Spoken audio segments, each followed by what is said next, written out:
ഓം ഹരിശ്രീ ഗണപതയേ നമ. അവിഘ്നമസ്തു. ഓം നമോ ഭഗവതേ വാസുദേവായ. ശ്രീകൃഷ്ണ പരമാത്മനേ നമ. രാമായ രാമഭദ്രായ രാമചന്ദ്രായ വേധസേ രഘുനാഥായ നാഥായ സീതായാം പതയേ നമഃ.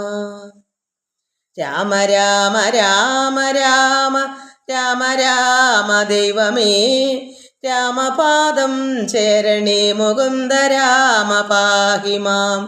രാമ രാമ പാഹി മാം മുകുന്ദ രാമ പാഹി മാം. രാമപാദം ചേരണേ മുകുന്ദ രാമ പാഹി മാം. എല്ലാ ഭക്തമക്കൾക്കും എൻ്റെ വിനീതമായ പ്രണാമം. എല്ലാവർക്കും ശാന്തി സമാധാനവും എല്ലാ നന്മകളും ഉണ്ടാകണമെന്ന് പ്രാർത്ഥിക്കുന്നു. അസുഖങ്ങളുള്ളവർക്കൊക്കെ പ്രാർത്ഥിക്കുന്നു. ഒരു മകൾ ഇത് കമൻസ് ചെയ്തിട്ടുണ്ട്. ഓമനയമ്മ ശ്രീരശ്മിക്ക് നമ്മൾ പ്രാർത്ഥിച്ചായിരുന്നല്ലോ, സർജറി അത് കഴിഞ്ഞ് സുഖമായി വീട്ടിൽ വന്നു. പ്രാർത്ഥിച്ച എല്ലാവർക്കും നന്ദി എന്നൊക്കെ അവരുടെ കമൻസിലുണ്ട്. എല്ലാവരും ഇനിയും പ്രാർത്ഥിക്കണം മക്കളെ. വിഷമങ്ങളൊന്നും ഉണ്ടാവാതെ എല്ലാവർക്കും വേണ്ടി പ്രാർത്ഥിക്കണം. നമ്മുടെ സഹോദരങ്ങൾ എല്ലാം നമ്മൾ തന്നെയാണല്ലോ. അവരും എല്ലാം ഈശ്വരൻ്റെ മക്കളല്ലേ. എല്ലാവർക്കും വേണ്ടി നന്നായി പ്രാർത്ഥിക്കണം. ആർക്കും വിഷമം ഉണ്ടാകരുതേ ഭഗവാനെ എന്ന്. നമുക്ക് രാമായണം കഴിഞ്ഞ ദിവസം വായിച്ചതിൻ്റെ ബാക്കി വായിക്കാം. ഗൗതമ മഹാമുനി സന്ധ്യാവന്ദനത്തിന് പോയ സമയം നോക്കി ദേവേന്ദ്രൻ, ഈ വാക്കുകളൊന്നും വായിൽ വരുന്നില്ല. ദേവേന്ദ്രൻ ഗൗതമ മഹാമുനിയുടെ രൂപം ആയിട്ട് അഹല്യയുടെ അടുക്കലേക്ക് വന്നു. അത് നേരം സൂര്യൻ ഉദിക്കാൻ ഇനിയും സമയമുണ്ട് എന്ന് കരുതി അദ്ദേഹം ഇറങ്ങി നോക്കിയപ്പോൾ തിരിച്ചു കയറി വന്ന് ഇനിയും നേരം വെളുക്കാറായിട്ടില്ല. അങ്ങനെ വന്നപ്പോൾ രൂപം മാറി നിൽക്കുന്ന മുനിയെപ്പോലെ ഒരാൾ അങ്ങനെ ശപിച്ചു. സഹസ്രഭകനായി ഭവിക്കാമെന്ന് അദ്ദേഹത്തിന് ദേവേന്ദ്രനെ ശപിച്ചു. ദേവി അഹല്യ എങ്ങനെ ദേഷ്യം കൊണ്ട് അപ്പോഴങ്ങ് ശപിച്ചതാവാം. ശപിച്ചാൽ അത് അതുപോലെ വന്നേ പിന്നെ അത് തിരിച്ച് വരത്തുള്ളൂ. അത് ആ സമയം കഴിയണം. അതുകൊണ്ട് നമുക്കത് വായിക്കാം. നമുക്ക് സഹസ്രഭകനായി ഭവിക്ക ഭവാൻ ഇനി സഹിച്ചിടുക ചെയ്ത ദുഷ്കർമ്മ ഫലമെല്ലാം. ദുഷ്കർമ്മത്തിൻ്റെ ഫലമെല്ലാം സഹിക്കണം. അത് ആവശ്യം. താപസേശ്വരനായ ഗൗതമൻ ദേവേന്ദ്രനെ ശപിച്ച് ആശ്രമം അകം പുക്കപ്പോൾ അഹല്യയും ശപിച്ചിട്ട് അകത്ത് കയറിയപ്പോൾ അഹല്യയും വേപതു പൂണ്ടു നിൽക്കുന്ന അത് കണ്ടരുൾ ചെയ്തു. വിഷമിച്ച് വിറച്ച് നിൽക്കുന്നു. എത്രയായാലും അബദ്ധം വന്നാലും ഇങ്ങനെ ആയോ എന്ന് ചിന്തിക്കുമ്പോൾ അവർക്ക് വിറയിൽ വരത്തില്ലേ? കാരണം ഒരുത്തൻ അങ്ങനെ ചതിക്കാൻ വന്നാലും അവിടെ ഒരു സ്ത്രീയല്ലേ, പോരെങ്കിൽ അത്ര ഭക്തയല്ലേ. അപ്പം വിറയിലും ഒക്കെ വരും, വിഷമമൊക്കെ വരും. വിഷമല്ല, ഭയവും വിറയിലൊക്കെ ഉണ്ടാവും. അപ്പോൾ അങ്ങനെ കണ്ടപ്പോൾ അദ്ദേഹം എന്ത് ചെയ്ത്, ഈ ഭർത്താവ് ഗൗതമൻ വേപതു പൂണ്ടു നിൽക്കുന്ന അത് കണ്ടരുൾ ചെയ്തു. താപസോത്തമനായ ഗൗതമൻ കോപത്തോടെ കഷ്ടം എത്രയും തവ ദുർവൃത്തം ദുരാചാരേ ദുഷ്ടമാനസേ തവ സാമർഥ്യം നന്നു പാരം. നിന്റെ സാമർഥ്യം പാരം തന്നെ. കഷ്ടം എത്രയും ദുർവൃത്തം, ഇത്രമാത്രം ദുർവൃത്തം ചെയ്ത ദുരാചാരി എന്നൊക്കെയാണ് അദ്ദേഹം ഭാര്യയെ പറയുന്നത്. ദുഷ്കൃതം ഒടുങ്ങുവാൻ ഇതിനു ചൊല്ലിയിടുവൻ. ഇതിൻ്റെ പാപം പോകാൻ ഞാൻ പറയുന്നത് കേൾക്കൂ. എന്താ? നിഷ്കൃതിയായുള്ളൊരു ദുർധര മഹാവ്രതം കാമകിങ്കരരെ ശിലാരൂപവും കൈക്കൊണ്ടു നീ. അതായത് പാറ രൂപം കൈക്കൊണ്ട് ദുർധര മഹാവെന്ന് വെച്ചാൽ ധരിക്കുവാൻ പ്രയാസമുള്ളൊരു മഹാവ്രതമാണ്. അതായത് ഇതുപോലെ പാറയിൽ തന്നെ ഒന്നും അറിയാതെ നിൽക്കണം. ശ്രീരാമനെ ഭജിച്ചുകൊണ്ട് നിൽക്കണം. ശാപം അങ്ങനെയാണ്. അതായത് ദുഷ്കൃതം ഒടുങ്ങുവാൻ ഇതിന് ചൊല്ലിയിടുവൻ. നിഷ്കൃതിയായുള്ളൊരു ദുർധര മഹാവ്രതം കാമകിങ്കരരെ ശിലാരൂപവും കൈക്കൊണ്ട് നീ രാമപാദാബ്ജം ധ്യാനിച്ചിവിടെ വസിക്കണം. ശ്രീരാമ ഭഗവാന്റെ പാദാംബുജം ധ്യാനിച്ചുകൊണ്ട് നീ ഇങ്ങനെ പാറയായി ഇവിടെ നിൽക്കണം. നീഹാരാധവ വായു വർഷാദികളും സഹിച്ച് ആഹാരാദികൾ ഏതും കൂടാതെ ദിവാരാത്രം പകലും രാത്രിയും ഒരാഹാരവും കഴിക്കാതെ മഞ്ഞും മഴയും വെയിലും ചൂടും എല്ലാം കൊണ്ട് സഹിച്ച് ഇങ്ങനെ നിൽക്കണം. ഇതാണ് അദ്ദേഹത്തിൻ്റെ ശാപം. അതാണ് പാടാണ്, ഇങ്ങനെ പാറ പോലെ അങ്ങനെ നിൽക്കുന്ന ഒരു ശാപം. അതാണ് ധരിക്കുവാൻ പ്രയാസമുള്ളൊരു വ്രതമാണത്. അവരുടെ നല്ല കാലം. കാരണം ഏകാഗ്രമായിട്ട് കുറേ നേരം ഭജിച്ചും ധ്യാനിച്ചും കഴിയാനല്ലേ. ഇത് സ്ത്രീകൾക്ക് എന്താ, അല്ലെങ്കിൽ സ്ത്രീകൾക്കൊക്കെ വീട്ടു ചുമതല. ഭർത്താവിനെ നോക്കി, ഭർത്താവിൻ്റെ പൂജാകാര്യങ്ങൾ നോക്കി, കുഞ്ഞുങ്ങളെയും വളർത്തി, കൊച്ചുമക്കളെയും വളർത്തി, അവർ അവസാനം എന്താ നടക്കുന്നത്? വല്ലതും നേടിയോ? വന്നുകൊണ്ട് എന്തെങ്കിലും ആയോ? അവർക്കും കൈവല്യമൊക്കെ വേണ്ടേ? ഇതെന്തായാലും നന്നായെന്നാണ് ഞാൻ പറയുന്നത്. അവിടെ ഒറ്റയ്ക്ക് നിന്ന് ധ്യാനിക്കാമല്ലോ ഭഗവാനെ. അതുകൊണ്ട് ഭഗവാൻ പ്രത്യക്ഷമാവുമല്ലോ. അതേസമയം ഈ ഗൗതമ മഹാമുനിയുടെ വേണ്ടുന്ന കാര്യങ്ങളൊക്കെ നോക്കി അദ്ദേഹത്തിനെയും കുളിപ്പിച്ച് അദ്ദേഹത്തിൻ്റെ പൂജാകാര്യം നോക്കി വീണ്ടും അന്വേഷിച്ച് നോക്കി നടക്കുമ്പോൾ എന്ത് വരും അവർക്ക്? നല്ലൊരു ഭാര്യ. പക്ഷെ അവർക്ക് കിട്ടേണ്ടത് ഇതുകൊണ്ട് കിട്ടുമോ? ഈശ്വരങ്ങളിലേക്ക് ചേരാനുള്ളത് അത് നമ്മൾ ധ്യാനിച്ച് എടുക്കേണ്ടത് ഭർത്താവിന് തരാൻ പറ്റില്ല. ഭർത്താവ് കഴിച്ചാൽ ഭർത്താവിൻ്റെ വയറ് നിറയും, ഭാര്യ കഴിച്ചെങ്കിലേ ഭാര്യയുടെ വയറ് നിറയും. അപ്പോൾ അദ്ദേഹം തപസ് ചെയ്ത് കിട്ടുന്ന ഒരു ഗുണവും ഭാര്യയ്ക്ക് വരത്തില്ല. ഭാര്യ തപസ് ചെയ്താലേ ഭാര്യയ്ക്ക് കിട്ടും. അതുകൊണ്ട് അതൊരു നല്ലൊരു പുണ്യാത്മാവായിരുന്നു, ആ പുണ്യവതിയായിരുന്നു അഹല്യ. അതുകൊണ്ട് ഇങ്ങനെയെങ്കിലും ഒരു സാഹചര്യം കിട്ടി. ഇല്ലെങ്കിൽ മരണം വരെയും മുനിയെ നോക്കി നോക്കി അവിടെ ഇരിക്കണം. ഞാൻ ഇന്ന് ഇത് മനസ്സിലാക്കി എല്ലാ സ്ത്രീകളും ഇത് മനസ്സിലാക്കണം. നമുക്കൊരു 60 വയസ്സെങ്കിലും കഴിയുമ്പോൾ ഏകാഗ്രമായിട്ട് ഭഗവാനെ അതുവരെ വേണ്ടെന്നല്ല, ഭക്തിപൂർവ്വം എല്ലാ കാര്യങ്ങളും നോക്കണം. വീട്ടുകാരും മക്കളെയും വളർത്തണം, ഭർത്താവിനെ നോക്കണം. പക്ഷേ മക്കൾ സ്വന്തം കാലിൽ നിൽക്കാൻ വെച്ചാൽ പിന്നെ മക്കൾ നോക്കണം. അച്ഛനെയും അമ്മയൊക്കെ വല്ലതൊക്കെ വെച്ച് വിളമ്പി തരണം, അവരുടെ ചുമതലയാണ്. അവർക്ക് അതിന് സമയമില്ലെങ്കിൽ അവർ വേലക്കാരെ നിർത്തി ചെയ്തു തരണം. അതിന് വേണ്ടുന്ന രീതിയിൽ നമ്മൾ അവരെ വളർത്തിയെടുക്കണം. അവർക്ക് എന്തെങ്കിലും തൊഴിലൊക്കെ ഉണ്ടാക്കി കൊടുക്കണം, അവർക്ക് അതിനുള്ള വിദ്യ കൊടുക്കണം. അപ്പോഴവർ നമ്മളെ നോക്കിക്കോളും. ഇവിടെ ഞാൻ ഇതുവരെയുള്ള അനുഭവം അങ്ങനെയാണ്. മക്കൾ തന്നെയാണ് അച്ഛനെയും അമ്മയുടെ എല്ലാം. ഒരുപാട് മരുന്നൊക്കെ വാങ്ങിച്ച് കഴിക്കേണ്ടത് അച്ഛനെയാണ്. അപ്പോൾ ആ കാര്യങ്ങളും ചിലവൊക്കെ വളരെ കൂടുതലാണ്. അതൊക്കെ മക്കൾ കൊടുക്കുന്നതുകൊണ്ടാണ്. അതെന്താ കാരണം? അവരുടെ നല്ല സമയത്ത് മക്കളെ നന്നായിട്ട് വളർത്തി. അപ്പോൾ അവരത് ചെയ്യും. ഒരിക്കലും അങ്ങനെ തന്നെന്നുള്ളതും തള്ളിക്കളയത്തില്ല ഒരു മക്കളും. അവർക്ക് വേണ്ടത് കൊടുത്താൽ, അവരെ വേണ്ടുന്നത് ചെയ്ത് കൊടുത്താൽ അവർക്ക് അവരുടെ ചിന്ത അപ്പോഴേ വരും, അമ്മയും അച്ഛൻ ഞങ്ങളെ നോക്കി, അതുകൊണ്ട് അവരെ പട്ടിണി കിട്ടുക എന്നവർ ചിന്തിക്കുക. അവരുടെ കൂടെ നിർത്തും അച്ഛനും അമ്മയൊക്കെ. അപ്പോൾ അങ്ങനെ നിർത്തിയാലും പറ്റൂല. ഏകാഗ്രതയായിട്ടിരുന്ന് ധ്യാനിക്കണമെങ്കിൽ വനത്തിൽ പോയി താമസിക്കുന്നത് പോലെ, തപസ് ചെയ്യുന്ന പോലെ ഒരു വീട്ടിൽ അത്രമാത്രം ശ്രദ്ധാപൂർവ്വം ഇരിക്കണമെങ്കിൽ നമ്മൾ ഏകാഗ്രമായിട്ട് ഒറ്റയ്ക്കിരിക്കണം. അതിന് സാഹചര്യം ചിലർക്കേ കിട്ടത്തുള്ളൂ. അങ്ങനൊരു ഭാഗ്യം. അതുകൊണ്ട് അവർക്ക് അങ്ങനെ കിട്ടിയത് അത് മഹാഭാഗ്യം തന്നെ ഞാൻ പറയുന്നത്. എന്നെ വെച്ച് നോക്കുമ്പോൾ എനിക്കുണ്ട്. എനിക്ക് എത്രമാത്രം ഭഗവാനെ പ്രാർത്ഥിക്കാനുള്ള സമയമുണ്ട്. ആരെക്കൊണ്ട് ഇതിനൊരു മുടക്കം വരാതെ ഒക്കുന്നുണ്ട്. അതെന്താ കാരണം? ഈശ്വരനോട് അതിനുള്ള സാഹചര്യം നമുക്ക് തന്നേ പറ്റൂ. ഇല്ലെങ്കിൽ നമ്മൾ നമുക്ക് പ്രാരാബ്ധം വന്നാൽ നമുക്കിതിന് സമയം കിട്ടത്തില്ല. ഇങ്ങനെയുള്ളവരെ നോക്കാനും വളർത്താനൊക്കെ വളരെ പാടാണ്. അത് സമയാസമയങ്ങളിൽ കൃത്യനിഷ്ഠയുള്ളവരെ ദൈവം ഇങ്ങനെയൊക്കെ ആക്കും. കൃത്യനിഷ്ഠ വേണം ജീവിതത്തിൽ. എല്ലാത്തിനും കൃത്യനിഷ്ഠ ഉണ്ടെങ്കിൽ എല്ലാ കാര്യവും അച്ചട്ടായിട്ട് ചെയ്തു തീർക്കുമ്പോൾ ഇതിനുള്ള സമയം ദൈവം തരും. അതുകൊണ്ട് ഇവർ നീഹാരാതവ വായു വർഷാദികളും സഹിച്ച് ആഹാരാദികൾ ഏതും കൂടാതെ ദിവാരാത്രം നാനാ ജന്തുക്കളൊന്നും ഇവിടെ ഉണ്ടായി വരാ. അങ്ങനെ അപ്പം ശ്രീരാമ ഭഗവാൻ വിശ്വാമിത്രനോട് ചോദിച്ചു, ഇത്രയും പുണ്യമായ ആശ്രമം എന്തൊരു ഭംഗിയാണ് ഇവിടെ, എല്ലാം വള്ളിയും ചെടികളും പൂക്കളും പഴവർഗ്ഗങ്ങളും എല്ലാം ഉണ്ട് ഇവിടെ, എത്ര ഭംഗി. അപ്പോൾ ഇങ്ങനെ ഒരു ദേവി അവിടെ ഇരിക്കുന്ന. പക്ഷെ ഗൗതമ മഹാമുനി പോയി, ഹിമാലയത്തിലേക്ക് പോയി, ഹിമാലയ പാർശ്വങ്ങളിലേക്ക് പോയി. അപ്പോൾ ഇവിടെ ഈ ദേവിയാകുന്ന സുന്ദരിയായിരിക്കുന്ന ദേവിയുടെ ആ ഒരു ഹൃദയം അത് അവിടെ കാണും. അപ്പോൾ ആ ഒരു ഭംഗി, ആ ഒരു അന്തരീക്ഷമൊക്കെ അത്ര ശുദ്ധமாக ആർക്ക് ചെന്നാലും തോന്നുന്നു നല്ലതാണെന്ന്. അപ്പോൾ ഇവിടെ നാനാ ജന്തുക്കളൊന്നും ഇവിടെ ഉണ്ടായി വരാ. കാനനദേശേ മദീയാശ്രമേ മനോഹരേ. ഇങ്ങനെ പല ദിവ്യവത്സരം കഴിയുമ്പോൾ ഇങ്ങെഴുന്നള്ളും രാമദേവനും അനുജനും. അങ്ങനെയാണ് ശാപം കൊടുത്തേക്കുന്നത് അഹല്യയ്ക്ക്. ഇവിടെ ആഹാരവും വെള്ളവും ഒന്നുമില്ലാതെ മഞ്ഞും മഴയും വെയിലും എല്ലാം കൊണ്ട് ഇവിടെ പാറ പോലെ ഇവിടെ നിന്ന് ഇത്ര ദിവ്യവത്സരങ്ങൾ കഴിയുമ്പോൾ ഭഗവാൻ ഇവിടെ വരും, അനുജനുമായിട്ട് വരും. അന്ന് ശ്രീരാമ പാദാംഭോജ സ്പർശമുണ്ടായിടുന്നാൾ അന്ന് തീരും നിൻ ദുരിതങ്ങളെല്ലാം എന്നറിഞ്ഞാലും. അങ്ങനെ ശാപം ഇങ്ങനെയാ. ഭഗവാൻ എപ്പോൾ വന്നു പാദം സ്പർശിക്കും അപ്പോഴേ പാറിൽ നിന്ന് മാറി അഹല്യയുടെ രൂപം മാറും, അഹല്യ രൂപമായിട്ട് വരും. പിന്നെ നീ ഭക്തിയോടെ പൂജിച്ചു വഴി പോലെ നന്നായി പ്രദക്ഷിണം ചെയ്തു കുമ്പിട്ടു കൂപ്പി നാഥനെ സ്തുതിക്കുമ്പോൾ ശാപമോക്ഷവും വന്ന് ഭൂതമാനസയായാൽ എന്നെയും ശുശ്രൂഷിക്കാം.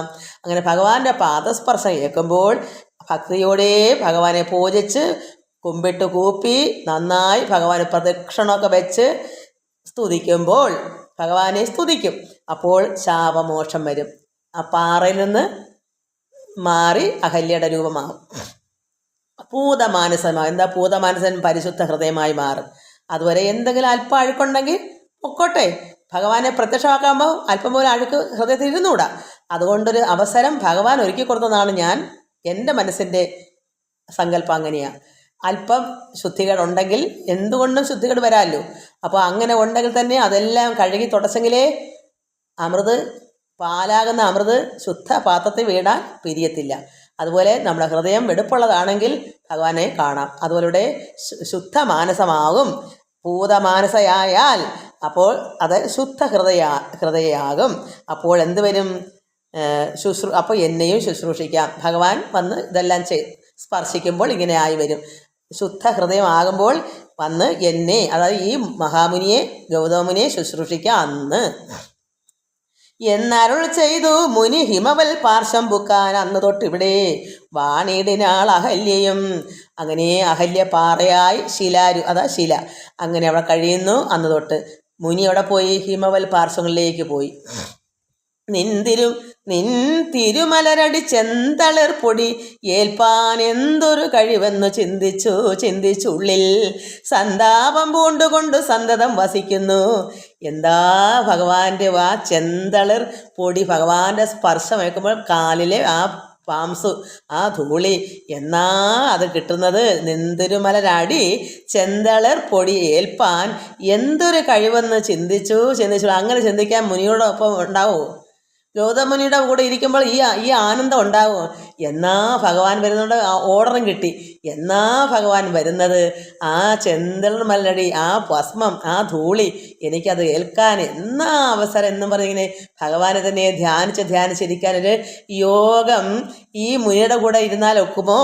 മുനിക്ക് വെള്ളം അനത്തി കുളിപ്പിച്ച് മുണ്ടും കഴുകി കൊടുത്ത് പൂജയ്ക്കുള്ള സാമഗ്രികളെല്ലാം ഉണ്ടാക്കി, അല്ലെങ്കിൽ എന്ത് വേണം, ധ്യാനിക്കാനുള്ള സമയം കൂടെ കൊടുക്കണം. ഇപ്പോഴാണ് അവർക്ക് ധ്യാനിക്കാൻ സമയം കിട്ടി. നല്ലൊരു ഭർത്താവാണെങ്കിൽ അവരെയും വിളിച്ചിട്ട് ധ്യാനിപ്പിച്ച് തപസ്സിരുത്തും. എൻ്റെ അമ്മയ്ക്ക് അച്ഛൻ കൊടുത്തതുപോലെ ശിഷ്യയായിരുന്നു എൻ്റെ അമ്മ. അപ്പോൾ അതുപോലെ ഒരു ഭർത്താവും ഭാര്യയും ഒന്നായി തീർന്ന് എങ്ങനെയാ? അവരെ ശുശ്രൂഷിച്ചാൽ മാത്രം പോരാ, അവർക്ക് കിട്ടേണ്ടതോടെ കിട്ടണം. പരമാത്മാവിനെ തിരിച്ചറിഞ്ഞ് ഈശ്വരങ്ങളിൽ ചേരാനുള്ള ഒരു പ്രാപ്തി ഉണ്ടാക്കി കൊടുക്കുകയും കൂടെ വേണം. അത് കിട്ടാഞ്ഞത് കൊണ്ടാണെന്നാണ് ഞാൻ പറയുന്നത്. ഇവർക്ക് ഇതാണ് സംഭവം, സത്യമായിട്ട് ഈശ്വരൻ കൊടുത്തതാണ്. അപ്പോൾ ഇങ്ങനെ ഒരു കഴിവെന്ന് എന്നാ എനിക്ക് ഭഗവാന്റെ പാദം സ്പർശിക്കാൻ, പൊടി, പാംസു എന്നാ നമ്മുടെ ചിന്തിച്ച് ധ്യാനിച്ച് സന്തോഷത്തിലിങ്ങനെ ഇരിക്കുക ഈ പാറയായിട്ട് ഈ അഹല്യാദേവി. അങ്ങനെ സന്താപം പൂണ്ടുകൊണ്ട് സന്തതം വസിക്കുന്ന, സന്താപം പൂണ്ട് എന്നാ ഭഗവാൻ വരുന്നേ എന്നും പറഞ്ഞ് സന്താപം കൊണ്ടിങ്ങനെ ഇരിക്കുക, വസിക്കുന്നു. സന്തോഷ സന്താനമേ ചിന്താമണി, അതായത് സന്തോഷ വ്യാപ്തി നൽകുന്ന പൽപ്പവൃക്ഷം, പിന്നെ ചിന്തിക്കുന്ന സുഖമെല്ലാം നൽകുന്ന ദിവ്യരത്നം. അതാണ് സന്തോഷ സന്താനമേ ചിന്താമണി. ആരാലും കണ്ടുകൂടാതൊരു പാഷാണാകിയായി. ആർക്കും കാണാൻ ഇഷ്ടപ്പെടും ഒരു പാറയെ. സൗന്ദര്യം കൂടിയതുകൊണ്ടല്ലേ ദേവേന്ദ്രൻ വന്നത്. അതുകൊണ്ട് ആരും കണ്ടാൽ ഇഷ്ടപ്പെടേണ്ട, പാറയായിട്ടിരുന്നോട്ടെ. പിന്നും ഒരു ധ്യാനിച്ചിരിക്കുമ്പം വന്ന് ബസ്സിൽ കയറാൻ വയ്യ, ഓഫീസിൽ പോകാൻ വയ്യ, വഴി നടക്കാൻ വയ്യ. എന്താ കാരണം? ആർക്കും സ്ത്രീകൾക്ക് നടക്കാൻ വയ്യ. പെണ്ണുങ്ങൾക്ക് സൗന്ദര്യം ഉണ്ടോ ഇല്ല എന്ന് നോട്ടമില്ല. അന്ന് ഉണ്ടായിട്ടും അന്ന് ഉണ്ട്, ഇന്ന് സൗന്ദര്യമൊന്നും വേണ്ട ഇന്ന്. അപ്പം എന്ത് വേണം? ആരാലും കണ്ടുകൂടാതെ തന്നെ ഇരിക്കട്ടെ, പാഷാണാങ്ങിയ തന്നെ ശിലാരൂപം പോലെ തന്നെ ഇരിക്കട്ടെ.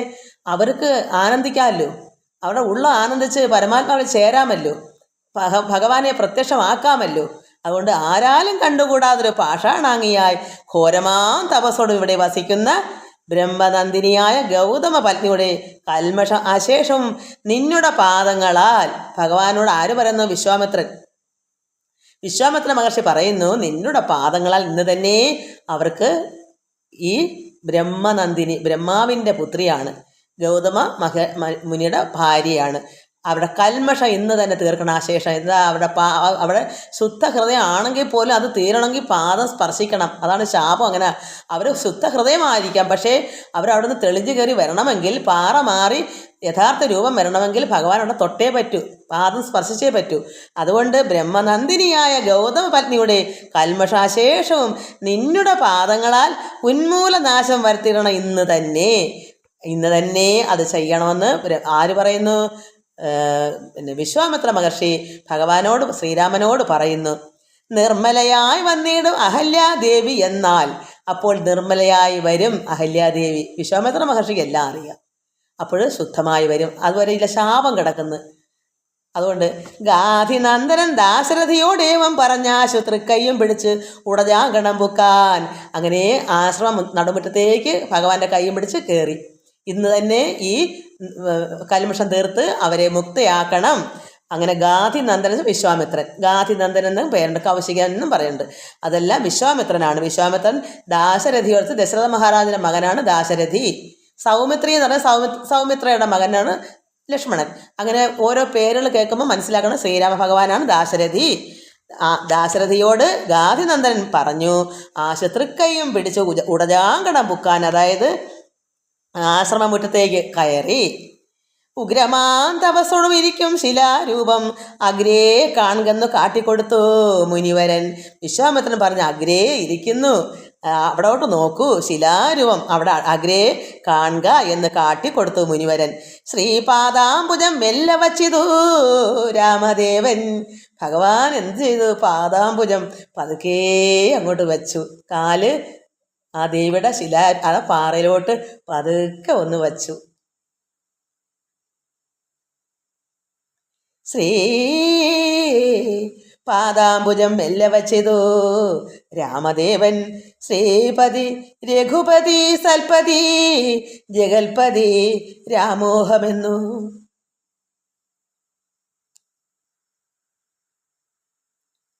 പറഞ്ഞാമോദം പൂണ്ടുനാഥൻ.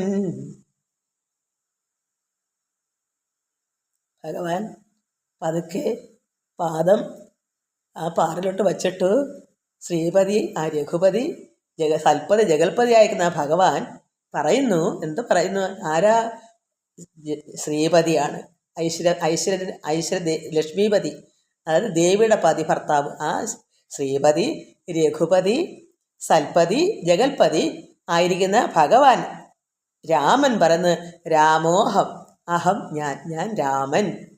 ആരോട് പറയുന്നു? പാറയിലോട്ട് പതുക്കെ ചവിട്ടിയിട്ട് ഭഗവാൻ പറയുന്നു, രാമോഹം, അഹം ഞാൻ രാമൻ എന്ന് പറഞ്ഞ് ആമോദം പൂണ്ട് നാഥൻ, ആനന്ദം പൂണ്ട് ഭഗവാൻ ശ്രീരാമൻ. അത്രമാത്രം ആനന്ദം പൂണ്ട് അഹല്യാദേവിയുടെ ആ പാറയായിരിക്കുന്ന അതിലോട്ട് പതുക്കെ ഒന്ന് കാല് വച്ചിട്ട് ഞാൻ രാമൻ എന്ന് പറഞ്ഞു.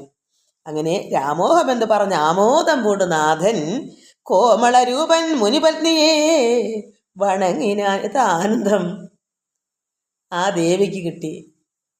ശ്രീരാമ ഭഗവാനും ആനന്ദം അനുഭവിച്ചു, ഇരുകൂട്ടരും ആനന്ദം അനുഭവിച്ചു.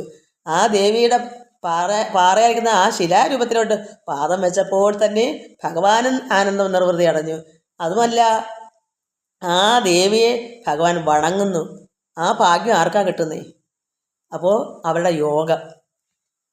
യോഗമാണ്, അവരുടെ മുൻജന്മ സുഹൃതം. അതുകൊണ്ട് രാമോഹമെന്ന് പറഞ്ഞ ആമോദം പൂണ്ടുനാഥ. ആമോദം, സന്തോഷം ഭഗവാൻ എന്താ വന്നേ ഇത്രയും ചെയ്തപ്പോൾ? അപ്പോൾ അത്ര ആനന്ദം വരണമെങ്കിൽ ആ ദേവി ആൾ ചെറുത് വല്ലതും ആണോ? അവരുടെ ആ പാറിലോട്ട് ഭഗവാന്റെ കാല് വെച്ചപ്പോൾ ഭഗവാൻ ആനന്ദം കൊണ്ട്, നിർവൃതി കൊണ്ട്. അതുപോലെ തന്നെയാണ് കോമളരൂപനായിരിക്കുന്ന ഭഗവാൻ മുനിപത്നിയെ വണങ്ങി. അപ്പോൾ അവരെത്രമാത്രം ആനന്ദിച്ചു. അന്നേരം നാഥൻ തന്നെ കാണായത് അഹല്യയ്ക്കും. അഹല്യം അപ്പോഴത്തേക്ക് കണ്ടു, ശാപം മാറി, കൽമഷം മാറി. ഭഗവാൻ അവരെ വണങ്ങി, കാല് പതുക്കെ വച്ചു. അപ്പോൾ ഇതെല്ലാം വച്ചപ്പോഴത്തേക്ക് അവരുടെ പാറയെന്ന് അവർ മാറി യഥാർത്ഥ രൂപമായി. അന്നേരം നാഥൻ തന്നെ കാണായത് അഹല്യയ്ക്കും. ശ്രീരാമ ഭഗവാനെ അവർക്ക് കാണായി വന്നൊരാനന്ദം ഏതും ചൊല്ലാവതല്ലയല്ലോ. അവരുടെ ആനന്ദം പറഞ്ഞറിയിക്കാൻ പറ്റുമോ? അവരാനന്ദിച്ച് എപ്പോഴും അങ്ങനെ കാത്തിരിക്കുക, ഭഗവാൻ വരണം വരണം വരണം. ഭഗവാന്റെ പാദം എന്നാ ആ പാദം ചവിടുന്ന ആ പൊടി എപ്പോഴാ എൻ്റെ മേലിങ്ങനെ ആ പൊടി വന്ന് വീഴുന്ന ആ പൊടി എന്തോ അതിന് പറയുന്നത്, അതൊരു സുഹൃതമാകുന്ന പൊടിയാണ്. അത് എന്നാ പറയുന്നത് കാത്തിരിക്കുന്ന അഹല്യ. അപ്പോൾ അവർ പ്രതീക്ഷിച്ച് ഇങ്ങനെ സന്തത എപ്പോഴും ഇങ്ങനെ ഇരുന്ന് ധ്യാനിച്ചിരുന്നപ്പോൾ ഭഗവാൻ അവരെ ചെന്ന് കണ്ടു. ഞാൻ രാമൻ, പതുക്കെ കാല് വെച്ചു. എന്നിട്ട് കോമളരൂപൻ പത്നിയെ മുനിപത്നിയെ വണങ്ങിനാൻ. അന്നേരം നാഥൻ തന്നെ കാണായി അഹല്യയ്ക്ക്. അപ്പോൾ തന്നെ ഭഗവാനെ അവർക്ക് കണ്ടു. അന്നേരം നാഥൻ തന്നെ കാണായി അഹല്യയ്ക്കും വന്നൊരാനന്ദമേതും ചൊല്ലാവതല്ലയല്ലോ. ആ ഒരു പരമാനന്ദം പറഞ്ഞറിയിക്കാൻ പറ്റാത്തതാണ്. താപസശ്രേഷ്ഠനായ കൗശിക മുനിയോടും താപസഞ്ചയം നീങ്ങുമാറ് സോദരനോടും, അതായത് താപം മൊത്തം അകന്ന് സഞ്ചയം താപങ്ങളെല്ലാം വിഷമങ്ങളെല്ലാം പോയി കൗശികം വെച്ച ഈ വിശ്വാമിത്രനും താപസശ്രേഷ്ഠനായ വിശ്വാമിത്രനും താപസഞ്ചയം നീങ്ങുമാറ് സോദരനോടും ശാപനാശനകരനായൊരു ദേവൻ തന്നെ. ശാപങ്ങളെല്ലാം നശിപ്പിക്കുന്ന ദേവനാരാ? ശ്രീരാമ ഭഗവാൻ. ശാപനാശനകരനായൊരു, ശാപം ഇങ്ങനെല്ലാം നശിപ്പിക്കുന്ന ഭഗവാൻ ദേവൻ ശ്രീരാമൻ തന്നെ. ശാപബാണങ്ങളോടും ഭഗവാൻ സാധാരണ എങ്ങനെയാ വനത്തിലേക്ക് പോയ രൂപം? സന്യാസിമാരുടെ രൂപമാണ്. ഈ എന്തോ പറയാ, അങ്ങനെ വനത്തിൽ വനവാസിയായിട്ട് പോയതാണല്ലോ. പക്ഷെ ഇവിടെ ഇപ്പം അഹല്യയെ കാണിച്ചത് എങ്ങനെയാ? ശാപബാണങ്ങളോടും പീതമാം വസ്ത്രത്തോടും ശ്രീവത്സ വക്ഷസോടും സുസ്മിത വക്ത്രത്തോടും ശ്രീവത്സാംബുജദല സന്നിഭ നേത്രത്തോടും, അത്രമാത്രം ശോഭയേറിയ ഭഗവാന്റെ ശ്രീവത്സമൊക്കെ ഉണ്ട്. വാസവ നീലമണി സങ്കാശഗാത്രത്തോടും, അത് ഇന്ദ്രനീല സദൃശമായ ശരീരം. പിന്നെയോ വാസവാദ്യ അമരോഘ വന്ദിത പാദത്തോടും, അതായത് ഇന്ദ്രാദി ദേവഗണങ്ങൾ വന്ദിക്കുന്ന പാദം. ദേവഗണങ്ങളും ഇന്ദ്രനും ബ്രഹ്മാവും ഒക്കെ ശ്രീരാമ ഭഗവാന്റെ പാദം വന്ദിക്കുന്ന ആ പാദത്തോടും, 10 ദിക്കിലുമൊക്കെ നിറഞ്ഞ കാന്തിയോടും. 10 ദിക്കും പ്രകാശിക്കുന്ന കാന്തിയാണ് ഭഗവാന്റെ. അങ്ങനെയും ഭക്തവത്സൻ തന്നെ കാണായത് അഹല്യയ്ക്കും. ഇത്ര പരമാനന്ദം ആർക്ക് കിട്ടും? ഗൗതമഹാമുനിക്ക് കിട്ടുമോ? അത്ര ആനന്ദം അവർക്ക് ഉൾക്കൊള്ളാൻ അവർക്ക് എന്താ? അവരെന്ത് ചെയ്തിട്ടാ? അവർ കഴിഞ്ഞ ജന്മങ്ങൾ ചെയ്ത സുഹൃതം നമ്മൾ ഓരോരുത്തരും ചിന്തിക്കണം. നമുക്കും ഇങ്ങനൊരവസ്ഥ ഉണ്ടാകണമേ ഭഗവാനെ. എനിക്കും ഇങ്ങനെ ആകണമേ, എല്ലാവർക്കും ഇങ്ങനെ ആകണമേ.